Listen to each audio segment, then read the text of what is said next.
si ay dowladda federaalka Soomaaliya ula socoto mashaariicda iyo kaalmooyinka kala duwan ee ka hesha beesha caalamka halka ay ku baxaan ayaa ra'iisul wasaaraha xukuumadda federaalka Soomaaliya Mudane Xasan Cali Khayre waxa uu maanta shir muhiim ah isugu yeeray safiirada iyo wakiilada dalkeena u jooga caalamka ka oo diiradda lagu saaray dhaqangelinta qodobadii ka soo baxay shirkii London iyo in beesha caalamka ay u diyaar garowdo in lagula xisaabtamo waxyaabaha ay ka fulinayso Soomaaliya sida ay u hirgeliso shirka uu isugu yeeray ra'iisul wasaaraha xukuumadda federaalka Soomaaliya xubnaha beesha caalamka ayaa waxa goobjoog ka ah wasiirro ka tirsan xukuumadda federaalka iyo mas'uuliyiin kale waxaana looga hadlay dardargelinta taageerada ay beesha caalamka ka hesho Soomaaliya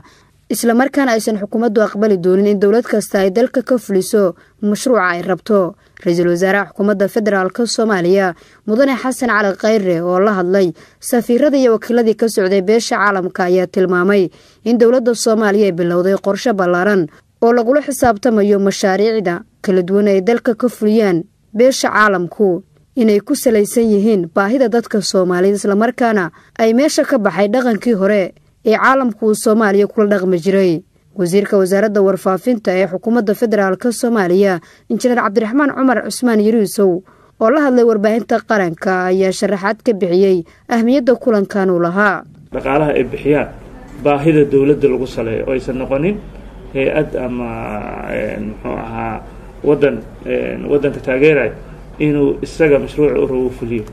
in isbedeshay sheekadii Soomaaliya hore uga dhici jirtay haddana loo baahan yahay in dhaqankaas la bedelo wuxuuna ahaa shir runtii ra'iisul wasaaruhu ku doonayay in muxuu ahaa iyagana u muujiyo u mahadceliyo dadaalka ay shacabku u hayaan kana codsado in dadaalkaas uu noqdo mid shacabku wax tari kara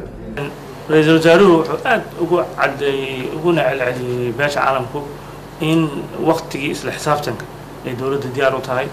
madaxweynaha oo isaga la xisaabtamayo isaga uu golayso wasiirada wasiir ula xisaabtamayo dhammaan wasiiraduna la xisaabtami doonaan dawladaha